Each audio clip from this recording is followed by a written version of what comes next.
आज हम डिस्कस करेंगे class 11 subject statistics chapters measure of central tendency. Friends, इससे पहले वाले वीडियो में हमने डिस्कस किया था कि हम मीन को अलग अलग मेथड से कैसे कैलकुलेट करते हैं और उसके बाद हम लोगों ने देखा था कि डिस्क्रीट सीरीज कंटिन्यूस सीरीज में हम लोग कैसे मीन का कैलकुलेशन करते हैं by applying the formula. Now friends, हम लोग स्टार्ट करेंगे हमारा नया टॉपिक जिसका नाम है weighted arithmetic mean. Friends, weighted arithmetic mean का क्या मतलब होता है? When different items of a series are weighted according to their relative importance, the average of such series is called weighted arithmetic average. जब हम अलग अलग different items of series को weight assign करते हैं तो उसकी relative importance बढ़ जाती है और उसी के साथ जो average calculate करते हैं उसको हम एक weighted mean के साथ calculate करते हैं जिसको हम weighted arithmetic average कहते हैं। A weighted arithmetic average is thus the mean of weighted items, और जब हम इसका mean calculation करते हैं तो उसको हम weighted items से assign करते हैं and weights are indicated by W, और जो weights assign करते हैं उसका सिंबल है हमारा W। अब वेटेड अरिथमेटिक मीन का, अरिथमेटिक मीन को तो हम किससे डिनोट करते हैं? x बार। अब हमें वेटेड लगाना है तो हम इसके साथ क्या जुड़ जाएगा? W for wait. तो फॉर्मूला हमारा क्या बन जाएगा? अगर आपने देखा हो पिछले वाले वीडियो में तो हमने जो फॉर्मूला लिखा था डिस्क्रीट सीरीज के अंदर, तो हमारा फॉर्मूला था sigma F x upon sigma F. यहाँ पर हमें क्या करना है? जहां पर f था उसकी जगह हमें w अप्लाई कर देना है। मींस फॉर्मूला हमारा क्या बन गया? Sigma W X upon sigma w। Sigma का मतलब सम, वेट्स आप जो अभी अपन क्वेश्चंस करेंगे उसके अंदर आपको वेट ऑलरेडी गिवन रहेगा, उसको आपको मल्टीप्लाई करना है आपके आइटम से, नंबर ऑफ आइटम से, वो हो जाएगा डब्ल्यू एक्स, और सिग्मा डब्ल्यू मतलब सम ऑफ वेट्स। आइए हम कैलकुलेशन करते हैं, एक एग्जाम्पल के थ्रू समझते हैं इसको। Calculate the weighted mean of the following data. हमें क्वेश्चन दिया गया है कि हमें क्या निकालना है? वेटेड मीन निकालना है।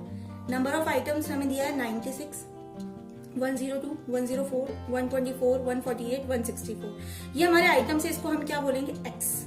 अब हमें वेट दिया हुआ है, इनका वेट असाइन है ऑलरेडी 5, 6, 3, 7, 12 एंड 9। अब हमें कैलकुलेट करना, हमारा फॉर्मूला क्या है? x बार w का formula sigma W X upon sigma w, यानी कि मुझे पहले वैल्यू चाहिए w इंटू एक्स, तो मैं क्या करूंगी? x into W.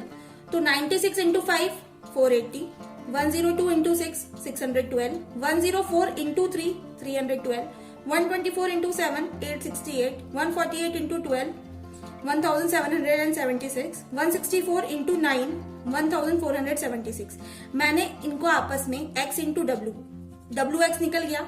अब मुझे इसका क्या चाहिए? सम चाहिए। तो मैं जो ये मैंने निकाले इंटू करके इनका मैं टोटल कर लूंगी, तो टोटल आया मेरा 5524। और हमें चाहिए नीचे सिग्मा डब्ल्यू मतलब सम ऑफ डब्ल्यू, तो हमारे वेट्स का सम, इनको हम टोटल कर लेंगे, हमारा वेट आ जाएगा sigma W is equal to 42। X bar W is equal to sigma W X upon sigma W. तो सिग्मा डब्ल्यू एक्स की जगह क्या रखेंगे? 5524 डिवाइडेड बाय सिग्मा डब्ल्यू की वैल्यू हमारी 42, डिवाइडेड बाय 42 हमने डिवाइड किया, आंसर आ गया 131.52। सो स्टूडेंट्स, जब भी आपको वेटेड अरिथमेटिक मीन कैलकुलेशन करना है, आपको दिया गया एग्जाम में आपके क्वेश्चन पूछा गया है, तो आपको आइटम्स दिया होगा और वेट असाइन होगा। तो सिंपल सी बात है, आपको करना क्या है? सबसे पहले जो आइटम्स दिया है उसको आपको मल्टीप्लाई करना है, और मल्टीप्लाई करने के बाद उनका आपको सम कर लेना है। एक तो डब्ल्यू का सम करना है और डब्ल्यू एक्स का सम करना है, और आपस में आपको उनकी वैल्यूज को पुट करके लिखना है।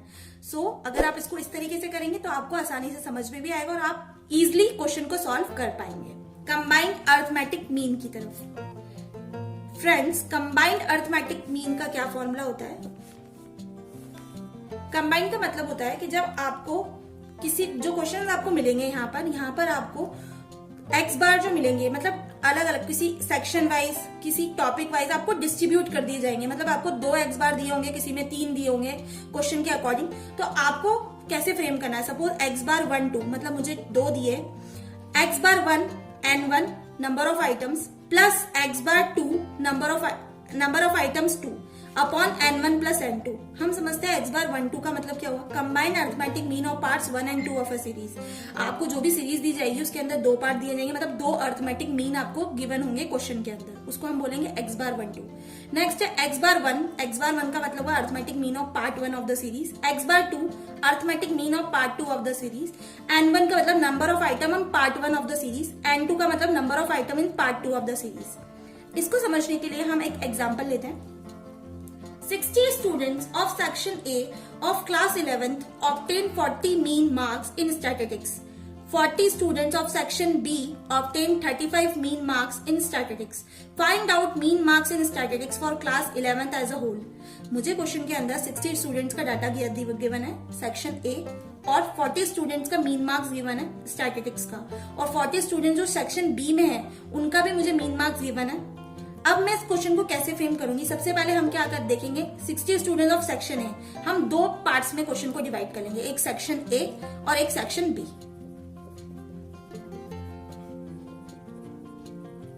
अब जो जो चीजें मुझे सेक्शन ए के लिए गिवन है वो हम सेक्शन ए में रखेंगे।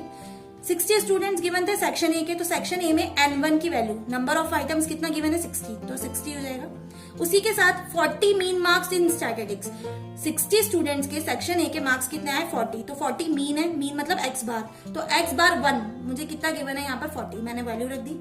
अब हम नेक्स्ट हमारा क्वेश्चन क्या कह रहा है, 40 students of section B, section B के अंदर नंबर ऑफ स्टूडेंट्स कितने दिए हुए, उसको हम N2 बोलेंगे, नंबर ऑफ स्टूडेंट्स हमारे दिए हुए N2 is equal to 40 and obtain 35 mean marks, और मीन x बार 2 कितना गिवन है हमें 35, तो x बार 2 कितना रखेंगे हम 35। अब एज इट इज हमें वैल्यू पुट करनी है जो कि हमारा फॉर्मूला था x bar 1 N1 plus x bar 2 N2 upon N1 plus N2।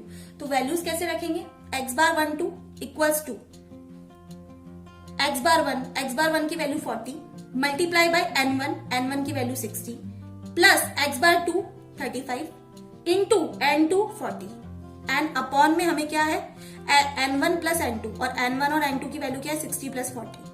As it is हमें फॉर्मूले में वैल्यूज रखी है, अब हम इनको कैलकुलेट करते हैं। पहले हम 40 और 60 है, तो 40 multiply bye 60 2400, 35 multiply by 40 1400 divided by 60 plus 40 100। अब यहाँ पर हमने कैलकुलेट किया 2400 प्लस 1400 3800 डिवाइडेड बाय 100, नीचे से 20 हमने कैंसिल करी, हमारा आंसर आ गया 38।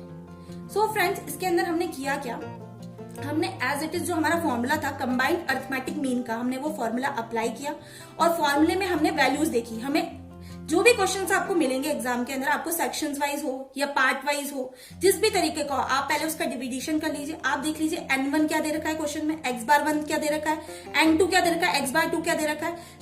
सपोज किसी में 3 भी दे दे तो आपको करना कुछ नहीं है, N1 plus N2 plus N3 लग जाएगी आपकी वैल्यू, और एज इट इज आपका एक सेक्शन अगर और होता सेक्शन सी, तो वो भी आपका बढ़ जाता। सो फ्रेंड्स, अगर आपको मेरी ये वीडियो पसंद आई है तो वीडियो को लाइक करें, शेयर करें, और अभी तक आपने कमेंट नहीं किया है तो कमेंट करके जरूर बताएं, और चैनल पे नए हैं तो चैनल को सब्सक्राइब करना ना भूलें। जल्द मिलते हैं नई वीडियो के साथ। Thank you.